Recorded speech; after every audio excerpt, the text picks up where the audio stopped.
I'm Dave. This is Cyderbaby Pod, and today I'm talking to Jimmy from Kickin Valentina. Hello. Hey, how you doing? I'm pretty good. You're looking well. Yeah, you too, sir. It must be fairly early in the States over there at the moment. Noon, 12 o'clock. Yeah. Well, that's not Yeah. too bad. That's not too bad. No, I've been up about an hour and a half, 3 cups of coffee. You know, it takes me a minute to get rolling.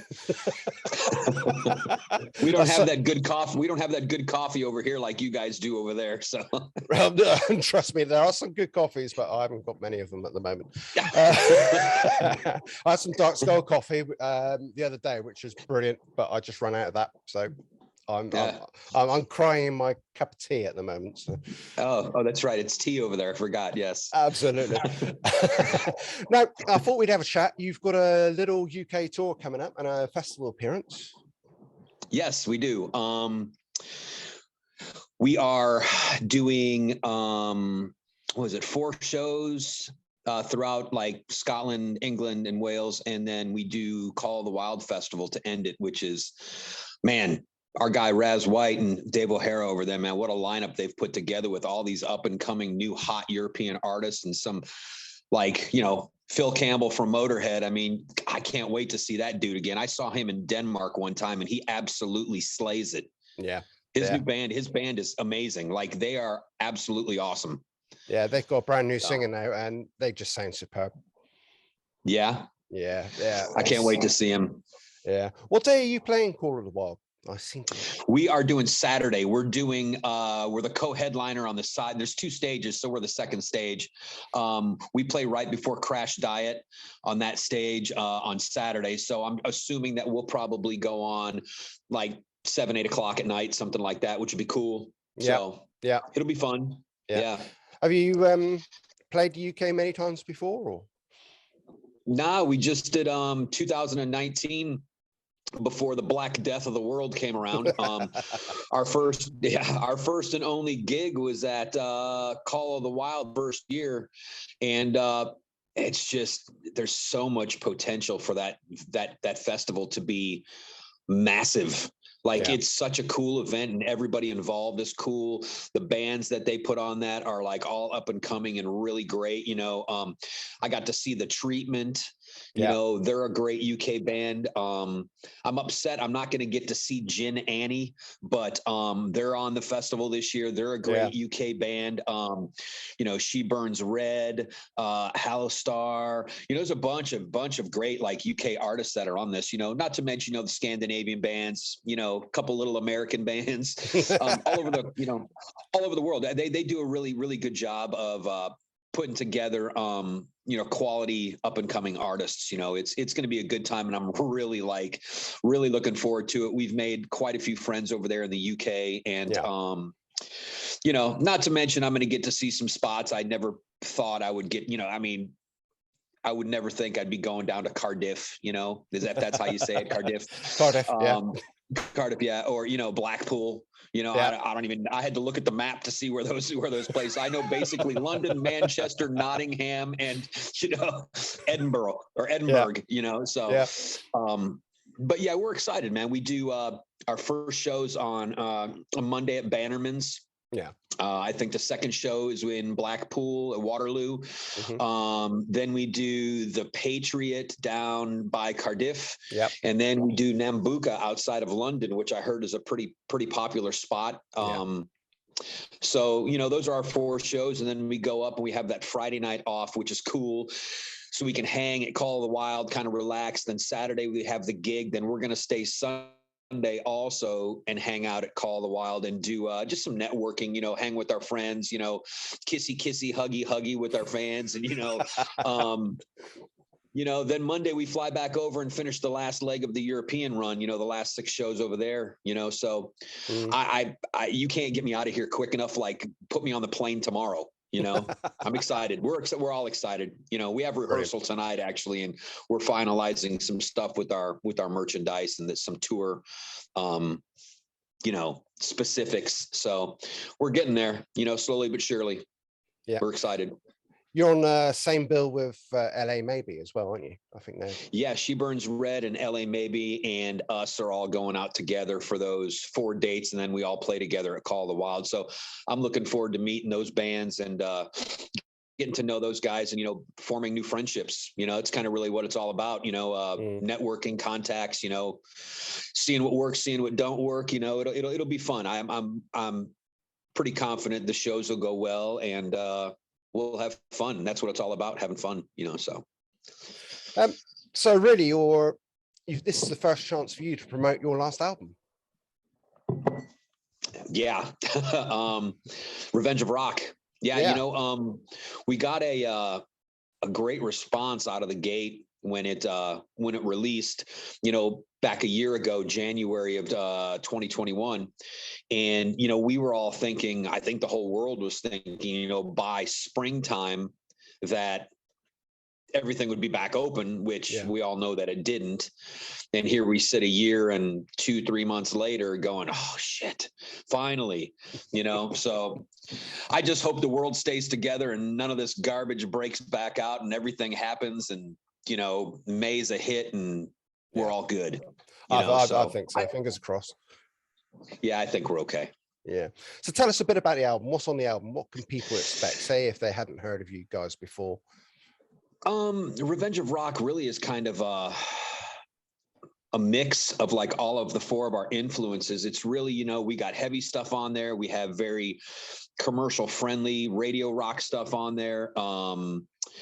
It's none of the songs on the album have any kind of similarity to any of them, each other. You know what I'm saying? You can go from, Freak Show, which is kind of the opener on the record, which is kind of a heavy driving early Motley Crue kind of sounding song, into our first release, which is Somebody New, which is kind of a commercial sing-along anthem-y kind of rock song. And then you go into Rat Race, which is really gritty and sleazy and dirty and heavy and in your face rock. So, I mean, there's a variety on this record. If you like late 80s, early 90s hard rock metal, in the veins of like an AC/DC, early Motley Crue, Guns N' Roses, hardcore superstar, that kind of vein of rock, you'll absolutely love this record. So awesome. We're very happy with it. We're proud of it. We're playing 7 of the 9 songs on the tour off that record. Good. So, yeah, it'll be cool. So if you were to pick, say, one track off of that album that actually defines Kickin Valentina, which track would you say? Man, defines Kickin Valentina. Let me see. I would have to go with, it's a toss-up between, for me at least, it's a toss-up between Freak Show and Somebody New, because Somebody New is kind of more melodic. Kind of more of a melodic kind of sounding song. It's got like, harmony style vocals instead of shout vocals, 4 parts for singing, and kind of more like an anthem. But then you got Freak Show, which is kind of raw and up tempo and in your face and more of a grittier style rock. End of the Road has a good anthem sing along kind of sound to it. And then you have Revenge of Rock, which is like our anthem or ode to all of our heroes. We mentioned like Aerosmith and Rat and Motley Crue and Van Halen and, Bruce Springsteen and all these different artists in that song. So out of those songs, I have to say that those 4 kind of define the band, like our sound and what we're going after. Heavy, raw, sleazy, but yet, the girls can shake their ass and the guys can bang their head if, whatever, throw the fist in the air, that kind of stuff. We're just a hard rock band. We're not reinventing the wheel. We're just, we write with our hearts, and whatever comes out, it really kind of, you hear our influences in the songs. It's my bass player is more into the punkier kind of stuff. I'm into more of the heavier metal, style of rock. My singer is like he really digs like Bryan Adams and Bon Jovi, but he also likes like the hair metal stuff. And my guitar player is very blues driven, Tom Kiefer, slashy kind of, Ace Frehley kind of guitar styles. So different influences. You put it in a blender and hit frappe, and you get Kickin Valentina. So, we're happy with our sound. We have our own sound, and people seem to dig it. And we're blessed to have all the fans that love our stuff. So we're just going to keep writing and keep doing what we're doing. I think this next record might be a tiny bit heavier, but it's good to mix it up a little bit. Yeah. So you're working on the next album already, then? Yeah, we've got a bunch of ideas down. We're just our singer lives over in California, so we kind of like have to write the songs and then send it to him, and then he has to get an idea to put a vocal pattern to it. Then he sends it back, and it's a bunch of back and forth, because it's expensive to fly people all over the country all the time. And then I think right now, I think we're looking good. We talked to our label the other day about, when we're thinking about putting out another record. It's going to be 2023, but hopefully spring of 2023. I don't want to say that's when it's going to happen, but we have about 7 or 8 ideas right now. We'd like to have another 7 or 8 ideas to choose from, and then go in and do 10, 11 songs. Yeah. So, but we haven't been able to promote this record, and we really want to make sure that, people see and hear us play, Revenge of Rock. It's such a good record, and we're so proud of it that we haven't been able to tour on it. I think we've done, since the country here, since the United States has opened back up, I think we've done like 18 shows here in the US. We were supposed to go to Mexico, and COVID crushed that. Obviously last year we were supposed to do shows overseas, and that didn't happen. So 2022 is a lot of shows. So to try to stick in writing and recording and demoing and putting a record together, I don't want to say it's on hold, but it's difficult with us just trying to get out and, get people to hear Revenge of Rock. We don't want to go without, put an album out and not even play it. So, our label's behind us, they support us, and know what we're trying to do. So, they're cool with it. So all good. Yeah. Brilliant stuff. You mentioned several British bands like Gin Alley and The Treatment. How well are they received over in the States? We only hear them, obviously in the UK. Are their popularities growing, or? Their situation is kind of like our situation over there. I do think people know who they are. I think that people are starting to become aware of overseas bands. I know that the Scandinavian bands are really starting to take off over here. The hardcore superstars, the Heats, the Eclipses, the Crazy Licks, bands of that genre. Ghost is huge over here now. Hammerfall does well here. Volbeat is massive. Michael is a buddy of mine. Well, I shouldn't say a buddy, an acquaintance, but I couldn't be prouder. Because the guy that helped us get our deal in Denmark with Mighty Music, he's best friends with guys like Michael and King Diamond and Lars from Metallica and stuff like that. So, we're well received over there too. But I think for the UK bands, I think it's coming for them. There's a great rock scene over there. In fact, I think the rock scene in England is just as strong as Sweden and Denmark, in my opinion. There's so many bands, and you have so many festivals, and you have so many people over there just pushing good, like old school rock too. It's not like this new metal or, complete drop tuning, play them, one finger, all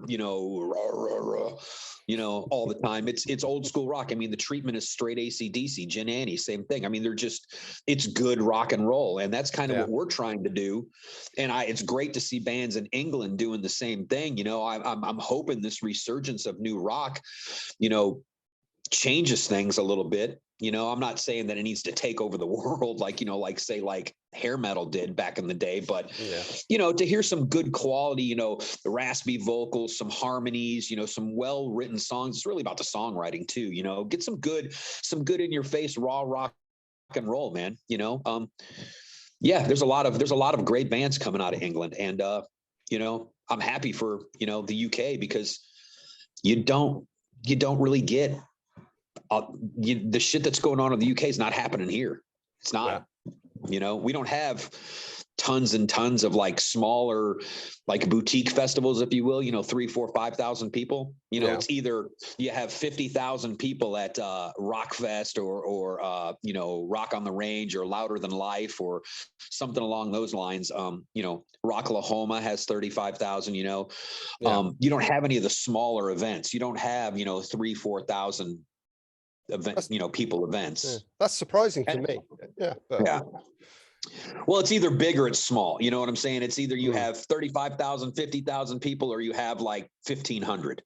Right. There's no really in between, which is weird because the UK, it seems like the majority of the popular things that are going on right now are the mid-level, the mid-level and the smaller. Now, granted, you have your downloads and your blood stocks and stuff like that. But, Chris at Stone Dead's doing a great job. Yeah.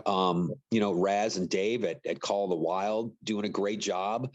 You have your Hard Rock Hell people that do a fantastic job with what they do with the thousands of people that they put in those theaters. Yep. The smaller festival that we're going to play in August over there, Rockwitch, that's a cool little festival, I mean, it is indeed. It's really cool, so. Excellent. I suppose being a drummer, we should touch on the sad news of yesterday with Taylor Hawkins.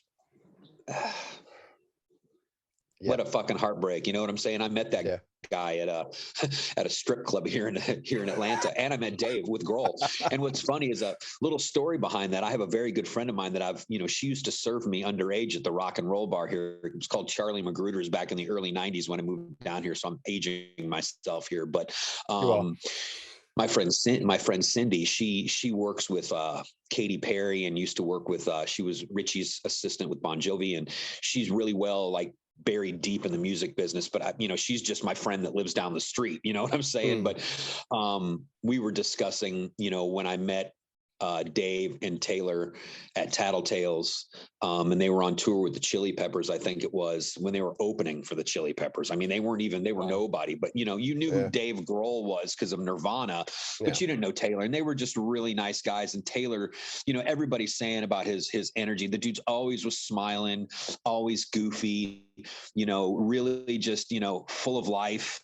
And whatever the rumor mill is, it doesn't matter. It's a very sad loss. And I feel for his family, his kids, and Dave. I mean, I think he's lost 2 people recently, Taylor and somebody else. I really haven't kept up with that. I'm not a massive Foo Fighters fan, but I do like a bunch of their songs, and I respect the shit out of what they do. I mean, they sell out football stadiums. I mean, how can you can't argue that.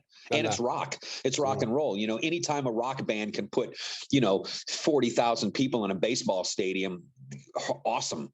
Because rock isn't what it used to be. You know what I'm saying? It's not the late 70s or the mid 80s anymore. It's different times, So mad respect. And it was a very, very sad day. Too many famous, very well liked artists are leaving us entirely too soon. I'm still upset about this guy. Yeah, I mean, I miss my Lemmy. Yeah, 4 or 5 years ago. Yeah, I miss him. Mickey D's a big influence on me, and I really, really dug all the stuff that Mickey D did with Motorhead. And I'm excited to see Phil and his band, because they play some Motorhead songs. But I'm a big, big Motorhead guy, man. I really I had the honor of hanging out with Lemmy multiple times, and it was just, that dude just reeks rock star. Yeah, what I'm saying. But yeah, yesterday's news it's heartbreaking, and God bless all those people that were around him, and prayers up for his family. It's sad.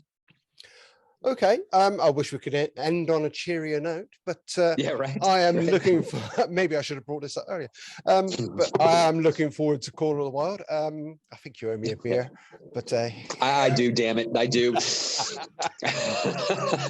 and I don't remember. Oh, we have the Motorhead beer that's a sponsor at Call of the Wild. Yes, we do.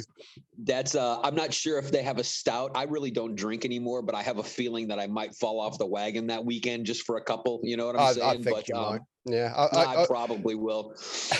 Also, I know how you all like to drink over there in the UK. I have a couple girlfriends over. I have a couple girlfriends over there. I have a couple girlfriends over there that consistently post pictures, and it's all nothing but booze and partying. And I'm just like, do you guys do anything else but drink? Do you even go to work? 60 million alcoholics clinging to a rock. That's what we are. Yeah, it's fantastic. Nothing better than a good beer and good whiskey. So on that note, thank you very much for your time. I appreciate you having me on, sir.